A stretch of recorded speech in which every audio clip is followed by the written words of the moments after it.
নমস্কার। হরে কৃষ্ণ কৃষ্ণ কৃষ্ণ হরে হরে, হরে রাম রাম রাম হরে হরে। আজকে একটা কাহিনী বলছি। এইটা ভাগ্যের লেখা, বিধাতার লেখা, কেউ খণ্ডন করতে পারে না। আমরা যত যাই কিছু না করি, যার কাছেই যাই, কেউ খণ্ডন করতে পারবে না। যা লেখা আছে তাই হবে। আর ঈশ্বরের ভক্ত হলে, ঈশ্বরের হলে খাইটা কম বেশি হতে পারে, কিন্তু একেবারে কাটানো যাবে না। তো সেই নিয়ে একটা কাহিনী বলছি, এটা অতি অবশ্যই শুনবেন। তা এক শহরে একজন বড় জ্যোতিষী ছিলেন, মহাপণ্ডিত জ্যোতিষী। সে সবার মানুষকে দেখেই বলে দিতে পারতেন কার ভাগ্যে কি আছে, কার কোথায় কি আছে। হাত দেখার দরকার নেই, তাকে তাকিয়ে বলে দেবেন, এবং আগে পরে কি হবে কি হয়েছে সব বলে দেবেন। তো এইরকম একজন জ্যোতিষী তা সেই শহরে থাকেন। কিছুদিন পরে সেই জ্যোতিষীর এক ছেলে হয়েছে। ছেলে আস্তে আস্তে বড় হচ্ছে। এবার ছেলে দেখে বাবার কাছে প্রতিদিন বহু লোক লাইন দিয়ে আসে। ছেলে তখন তো বড় হয়ে গেছে, 8-10 বছরে। সেও বাবাকে বলে, বাবা আমার ভাগ্যে কি আছে বলো, আমার ভাগ্যে কি আছে বলো, আমারটা একটু দেখো। তখন ওর বাবা বলে, দেখবো দেখবো করতে করতে বেশ কিছুদিন কাটিয়ে দিয়েছে। কাটানোর পরে একদিন ওর হাতটা দেখলেন। দেখে জানতে পারলেন এখান থেকে 30-35 কিলোমিটার দূরে একজন জেলে থাকে। সেই জেলে 4 জন মেয়ে। তা সেই 4 জন মেয়ের মধ্যে ছোট মেয়ের সঙ্গে তার ছেলের বিয়ে হবে। তখন উনি তো খুবই দুঃখ পেয়ে গেলেন যে এই কী কথা, আমি এত বড় নাম করা পণ্ডিত, এত বড় আমার এ নাম যশ, আর আমি কিনা একটা ছোট জাতের মেয়েকে বিয়ে করাবো? না, এটা আমি হতে যেতে পারি না। ছেলেকে বলেন, হ্যাঁ ভালো ভালো, ছেলেকে তাই সব বলা যায় না, বলে ছেড়ে দিলেন, ছেলেকে পাঠিয়ে দিলেন। এই করে কদিন পরে উনি আস্তে আস্তে সেই এতে গেলেন, মানে ওই যে 30-35 কিলোমিটার দূরে যে মেয়েটার বাড়ি, সেই বাড়িতে গেলেন। খবর মানে খুঁজতে খুঁজতে ওখানে গিয়ে পৌঁছলেন। পৌঁছানোর পরে এত বড় পণ্ডিত, ইনার নাম ওরা জেলেরা শুনেছে, সবাই খুব পরিচিতি নাম, কেন উনি তো বড় জ্যোতিষী, সবাই জানে। ওনাকে দেখে চিনতেও পেরেছে। তখন ওরা খুব খাতির টাতির করে বসতে বলছে, আসুন আসুন বসুন বসুন, নমস্কার করছে। হ্যাঁ, তখন বলছে, হ্যাঁ এই কথা সেই কথা বলার পরে বললো, আচ্ছা তোমার নাম কি অমুক ধিবির পাল? তখন বলছে হ্যাঁ।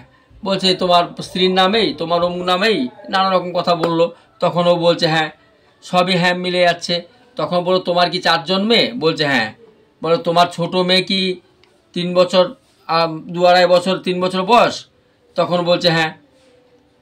তখন বলছে যে 2 বছর। বলছে হ্যাঁ ঠিকই আছে, 2 বছর। আচ্ছা, এইসব কথা বলার পরে, এটা সেটা বলার পর দেখলো ওরা খুব গরিব।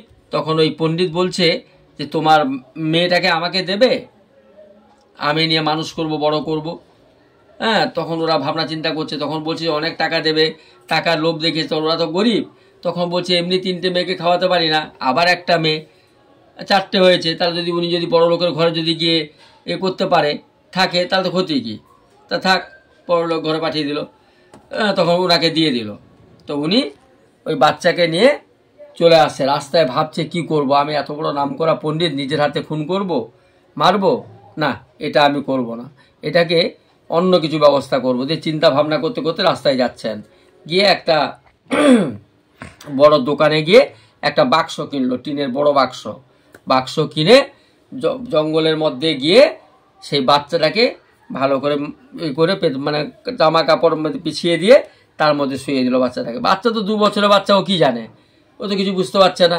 হ্যাঁ, তারপরে যখন বাচ্চাটা ঘুমিয়ে গেছে, তখন ওই বাক্সর মধ্যে শুইয়ে দিয়ে ওই পণ্ডিত কি করলেন, ওকে জলে ভাসিয়ে দিলেন। যে জলে ভাসতে ভাসতে কিছুক্ষণ গিয়ে ও ডুবে যাবে। তাহলে আমি তো নিজের হাতে মারলাম না, ও ডুবে গিয়ে মারা গেল। হ্যাঁ, আমি এবার বিধাতার লেখা কাটাবো, আমার ছেলের সঙ্গে এর বিয়ে আমি কিছুতেই হতে দেবো না। হ্যাঁ, দেখি কি করে ও আমার ছেলেকে বিয়ে করে, বলে আস্তে করে জলে ভাসিয়ে দিয়ে ও ওনার বাড়ির দিকে রওনা দিলেন। মনে খুব শান্তিও পেলেন যে না, তাহলে আর ছেলের সঙ্গে এর আর বিয়ে হবে না, এর জলে অতি অবশ্যই ডুববে। বাক্সটা ভাসতে ভাসতে যাচ্ছে, বাচ্চাটা তো ঘুমোচ্ছে ওর মধ্যে, ভাসতে ভাসতে যাচ্ছে।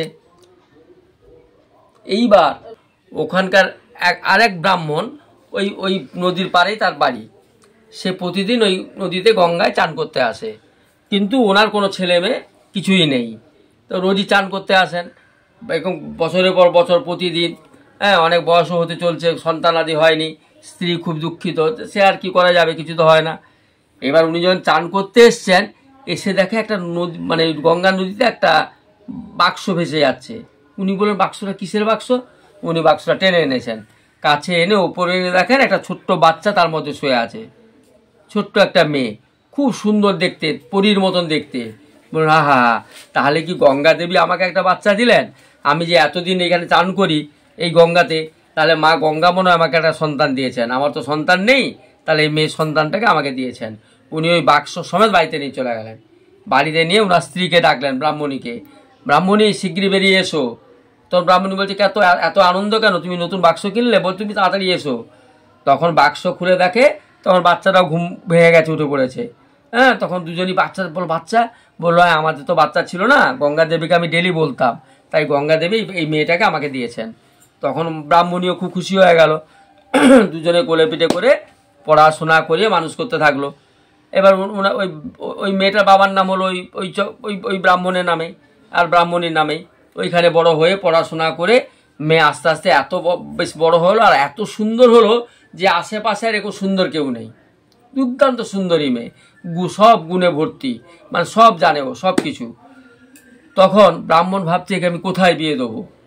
হ্যাঁ, তখন ব্রাহ্মণ এদিক ওদিক খবর নিতে নিতে জানতে পারলো যে ওই পণ্ডিত ব্রাহ্মণ, জ্যোতিষী ব্রাহ্মণের কথা, যে ওকে জলে ভাসিয়ে দিয়ে গেছিল, তার কথা মনে পড়লো যে সেই ব্রাহ্মণ শহরে বাস করে, তার একটা শুনেছে অপরূপ সুন্দর ছেলে আছে। এই খোঁজ করতে করতে ওখানে গিয়ে পৌঁছলো। পৌঁছে গিয়ে লোককে জিজ্ঞেস করে ওদের বাড়িতে গেল। যে ওই ওই পণ্ডিত মশাই অন্য লোকেদের হাত দেখছিলেন, অন্য লোকের কপাল দেখছিলেন। ইনি গিয়ে অপেক্ষা করতে থাকলেন।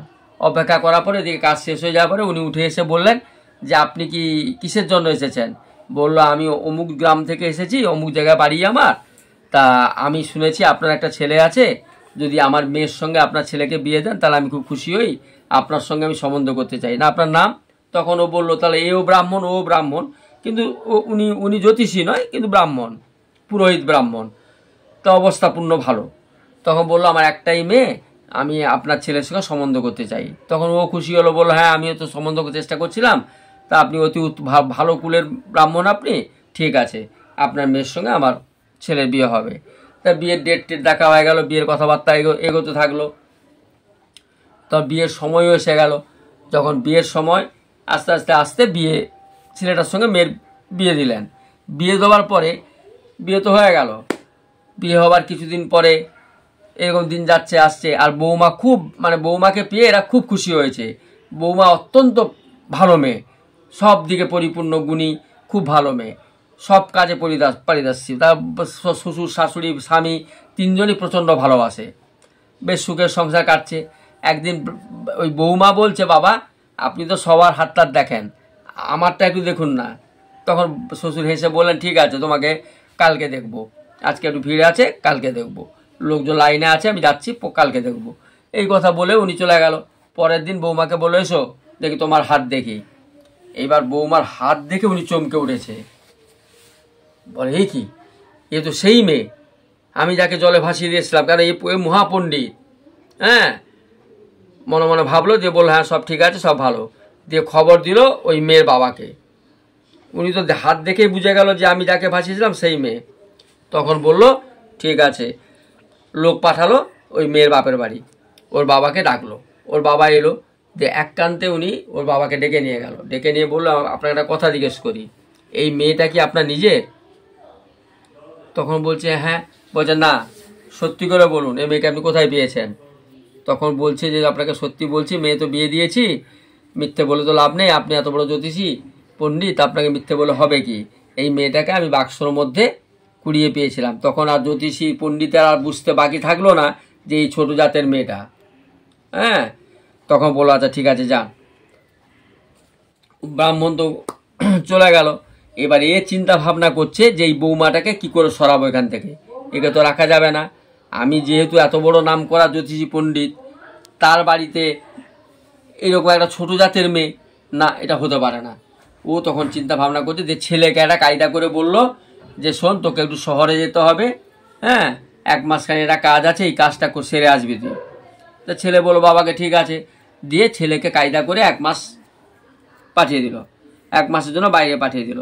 আর বৌমাকে বলল, বৌমা তুমি একটা ব্রত করো, এই ব্রতটা করলে তোমার স্বামী, তুমি বা আমরা সবাই অনেক দীর্ঘায়ু হব। তোমার যে হাত দেখেছিলাম না, তাতে দেখেছি দীর্ঘায়ু হব, এবং তোমার খুব একটা সুন্দর পুত্র সন্তান হবে, খুব ভালো হবে, এ হবে, নানা রকম বৌমাকে তো এ করলো। আর আর ওই পণ্ডিত তার বউকে, স্ত্রীকে সব বলে রেখেছে যে আমি বৌমাকে নিয়ে যাব। তোর বৌমাকে নিয়ে খুব খুশি হয়ে, বৌমা তো শ্বশুরকে কথায় খুশি হয়ে বলো, চলো তোমাকে আমি একটা সমুদ্রের কাছে নিয়ে যাব, সেই সমুদ্রে চান করবে আর সেখানে সব কিছু করবে। এইবার সমুদ্রে চান করতে নিয়ে গেছে, নিয়ে গিয়ে বলল, শোনো, একটা ওই পণ্ডিত একটা আংটি খুলে সমুদ্রে ছুঁড়ে দিল, ছুঁড়ে দিয়ে বলল, এই আংটিটাকে তুমি খুঁজে নিয়ে বাড়ি যাবে, নাহলে যাবে না, নাহলে তুমি যদি যাও তাহলে তোমার স্বামীর মৃত মুখ দেখবে, তোমার স্বামীর মৃত্যু হবে। হ্যাঁ, আমি যা জ্যোতিষী তো আমি সব বুঝেছি, আংটি যদি তুমি না পাও আর যদি আংটি না নিয়ে যাও তাহলে তুমি তোমার স্বামীকে চিরদিনের জন্য হারাবে। তখন এমন কোনো মেয়ে নেই যে স্বামীর মৃত্যু দেখার জন্য যাবে। আর ও এত ভালো মেয়ে, হ্যাঁ, স্বামী স্ত্রীর মধ্যে ওদের ভালো সম্পর্ক, স্বামী ওকে প্রাণের চেয়ে ভালোবাসে, ও ভালোবাসে। তখন বলছি, বাবা বলছেন কি আপনি? হ্যাঁ, আংটি আপনি ছুঁড়ে ফেলে দিলেন সমুদ্রে। বলে, হ্যাঁ, এটাই নিয়ম, এটাই তোমার হাতে আছে। তখন ব্রাহ্মণ বুঝে গেল, পণ্ডিত ভাবলো যদি আমি আংটিটা ফেলে দিই তাহলে ও আংটি জীবনেও খুঁজে পাবে না, এখানে না খেতে পেয়ে পেয়ে ও মারাই যাবে আংটি খুঁজতে খুঁজতে, তাহলে আমি ছেলেকে অন্য জায়গায় বিয়ে করে নেবো। এইভাবে ওকে বহু দূরের সমুদ্রে ছেড়ে দিয়ে চলে গেল। এইবার ও আর অনেক দিন ধরে এদিক ওদিক করে আংটি খুঁজছে, যে জায়গাটা পড়েছে সেরকম একটা জায়গায় গিয়ে খুঁজছে, কিন্তু খুঁজে কি আর পাওয়া যাবে? সমুদ্রের মধ্যে আংটি আর খুঁজে পাচ্ছে না। তখন অনেক এইভাবে দিন কেটে যাচ্ছে। এ তো বাড়ি ফিরে চলে এসছে, ফিরে আসার পরে ছেলেও এসছে বাড়িতে 1 মাস কাজ শেষ হয়ে যাওয়ার পরে। বলছে, বাবা আমার স্ত্রী কোথায়? তখন বললো, আর বলিস না, এরকম একটা দুর্ঘটনা ঘটে গিয়ে তোর বউ মারা গেছে। তো ছেলেটা তো প্রচণ্ডভাবে ভেঙে পড়লো, দুঃখ পেলো, কষ্ট পেলো, যে 1 মাসের মধ্যে এমন কি হয়ে গেল যে মারা গেল। বললো, আর সে কথা বলিস না বাবা, এরকম ঘটনা, বৌমা মারা গেছে, আমি তোকে অন্য জায়গায় মেয়ে দেখে বিয়ে করাবো। তো যাই হোক, ছেলেকে সান্ত্বনা দিয়ে বাড়িতে রেখেছে। এমন সময় ওই সমুদ্রের ধারে ঘুরতে ঘুরতে মেয়েটা না খেতে পেয়ে পেয়ে অজ্ঞানের মতন অবস্থা হয়ে টলতে টলতে ঘুরছে। এমন সময় ওইখানে এক জমিদার বাড়ি ছিল, সেই জমিদারের বাড়ি থেকে কিছু লোক জমিদারের সঙ্গে সমুদ্র পাড়ে ঘুরতে এসেছিল। ঘুরতে এসে ওই মেয়েটাকে দেখতে পেলো, দেখে বললো যে তুমি কে, এরকমভাবে করছো? হ্যাঁ, ওরা যে খাচ্ছে যাচ্ছে না, খাবার দিকে তাকিয়ে রয়েছে, মানে অনেকদিন খায়নি তো। তখন বলছে, তুমি কি অনেকদিন খাওনি? তখন বলছে না। বলে, তোমার কি হয়েছে? তখন বলছে যে আমার বাড়ির লোকেরা হারিয়ে টারিয়ে গেছে। মানে ও বলছে না যে আমি আংটি খুঁজছি, ওইসব ঘটনা না বলে নানা রকম বললো। বলো, তুমি কোন জাতের মেয়ে, কোন ঘরের মেয়ে? তখন বলেছে আমি এক ব্রাহ্মণের মেয়ে। তখন বলো, তুমি ব্রাহ্মণের মেয়ে, তাহলে তো ভালোই হলো, তুমি কি কাজ করবে? তাহলে তুমি আমাদের বাড়ি কাজ করতে পারো। হ্যাঁ, তখন ও মনে মনে চিন্তা করলো যে আর তো শ্বশুর বাড়ি ফেরা যাবে না, স্বামীর সঙ্গে দর্শনও কর, স্বামীর দেখাও পাবো না, তাহলে এইখানে রান্না বান্না করে খেয়ে দিয়ে জীবনযাপন করি, যা হয় ভাগ্যে যা আছে। এই কথা বলে ও রাজি হয়ে গেল, দিয়ে ওদের বাড়িতে গিয়ে রান্না করতে থাকলো। ও ওখানে রান্না করে আর ওদের বাড়িতে থাকে। ওদের বাড়ি খুব প্রিয় হয়ে গেছে, খুব সব কাজে ওস্তাদ, সব পারে। এই করতে করতে করছে এমন সময় এ কি করেছে, এই যে পণ্ডিত জ্যোতিষী, সে তার ছেলেকে বিয়ে করাবার জন্য, সম্বন্ধ দেখার জন্য ওইখানে ওই জমিদারের বাড়ি যেখানে সেদিকেই যাচ্ছে। আর যখন ও সেদিকে যাচ্ছে তখন যেতে যেতে ওর মনে পড়লো যে এই জমিদারের সঙ্গে আমার ভালো সম্পর্ক, এক সময় জমিদার আমার কাছেও অনেকবার হাত দেখাতে গেছেন, আর আমার সঙ্গে বন্ধুর মতো সম্পর্ক। না, আমি এখানে এসে যদি দেখা না করে যাই তাহলে উনি দুঃখ পাবে। আর তার আগের ঘটনা কি হয়েছে, ওই জমিদার বাড়িতে এক জেলে প্রতিদিন মাছ দিয়ে যেত, বড় বড় মাছ দিত। তা একদিন মাছ দিয়ে গেছে সমুদ্র থেকে মাছ ধরে, আর ও তো রাঁধুনি, মেয়েটা তো রাঁধুনি, মেয়েটা যখন মাছ কাটছে মাছের পেট থেকে সেই আংটিটা পেয়েছে, মানে মাছটাও আংটি খেয়ে নিয়েছিল। এবার আংটি পেয়ে তো খুব খুশি হয়ে গেছে, বলে ওই তো আমার সেই আংটি, হ্যাঁ, তাহলে তো আমি এই আংটি নিয়ে ফিরে যেতে পারি, এই চিন্তা ভাবনা করছে। কিন্তু কয়েকদিন পরেই ওদেরকে আর বলতে পারছে না আমি আংটি নিয়ে চলে যাব। কয়েকদিন পরে ওরাও গেছে। এবার জমিদার বাড়িতে বাবা আর ছেলে, মানে ওর স্বামী আর শ্বশুর গিয়ে হাজির। স্বামী শ্বশুর ওখানে হাজির হয়েছে। জমিদার তো ওদের দেখে খুব খাতির করছে, যত্ন করছে, না এখানে কে দিয়ে যাবেন, থাকুন, এই করুন। তো অর্ডার দিয়েছে রাঁধুনিকে, এই রাঁধুনিকে বলো এই রান্না করতে হবে। তো ও রান্না বান্না করে এবার দুপুরে ওরা খেতে বসছে। এখান থেকে খেয়ে দিয়ে তারপর ওই মেয়ে দেখতে যাবে। যখন খেতে দিয়েছে, খেতে দিতে বউটা এসছে, বউটাও তো জানে না যে ওর শ্বশুর আর স্বামী এসছে, তাহলে তো ঘুমটা টুমটা দিয়ে সামনাসামনি এসে গেছে। ওর স্বামী দেখছে ওকে, ও দেখছে ওকে, ওর শ্বশুর দেখে চমকে গেছে। হ্যাঁ, তখন ওরা তো, ওর স্বামী উঠে পড়ে বলল, বাবা তুমি যে বলেছিলে আমার স্ত্রী মারা গেছে, এই তো আমার স্ত্রী। হ্যাঁ, তখন তো স্ত্রী কাঁদছে, স্বামী দৌড়ে গিয়ে ধরেছে তার স্ত্রীকে যে তুমি এখানে কেন, কি ব্যাপার? তখন ওর বাবা বলছে ওর কোনো দোষ নেই, সম্পূর্ণ দোষ আমার। সমস্ত ঘটনা ছেলেকে বলল, জমিদারকে বলল। তখন বলল যে আমি বুঝতে পারলাম, ও শ্বশুর বলছে যে বিধাতার লেখা, ভাগ্যের লেখা কখনো খণ্ডানো যায় না। হ্যাঁ, আমার ভুল হয়েছে, তোমরা আমায় ক্ষমা করো। এই আমার বৌমা, তোর ভাগ্যে এই তোর স্ত্রী, আর আমি ভুল করে এই অন্যায় অপরাধগুলো করেছিলাম। তো বৌমার কাছে ক্ষমা চাইলো। বৌমা বললো বাবা এই আংটি আমি পেয়েছি। বললো আংটি আর লাগবে না, তুমি ঘরের বউ, ঘরে চলো। জমিদারও খুশি হয়ে গেল, বললো এই আপনার ছেলের বউ? হ্যাঁ, তখন বললো হ্যাঁ এই ঘটনা, আমি এই ভুলগুলো আমি করেছি। সব স্বীকার করলো। স্বীকার করে দেখলো যে আমি মারা হাজার চেষ্টা করেও মারতে পারবো না, যা বিধাতা লিখেছেন তাই হবে। এই কথা বলে ওখান থেকে বৌমাকে, ছেলেকে আবার বাড়ি নিয়ে ফিরিয়ে নিয়ে এলো। আর এইটাই পণ্ডিত মশাই বললেন, ওই জ্যোতিষী, যে যত বড় জ্যোতিষী হোক আর যে যত বড় পণ্ডিত হোক, ভাগ্যের লেখা কেউ কোনদিন কাটতে পারে না। বিধাতা যা লিখেছেন সেই লেখাই থাকবে। ভাগ্যে আমাদের যার যা লেখা আছে সেটাই ঘটে যাবে জীবনে, কেউ তাকে আটকাতে পারবে না। এই গল্পটা এখানে রাখলাম। নমস্কার। দেখবেন, সাবস্ক্রাইব করবেন, লাইভ করবেন আর শেয়ার করবেন। তা এই ভাগ্যের কথাটা শুনলে নিজেদের সৌভাগ্য ফেরে, ভাগ্য ফিরবে, ভাগ্য ভালো হবে, ভগবানের আশীর্বাদ পাবেন। নমস্কার, রাধে রাধে, জয় গুরু, হরে।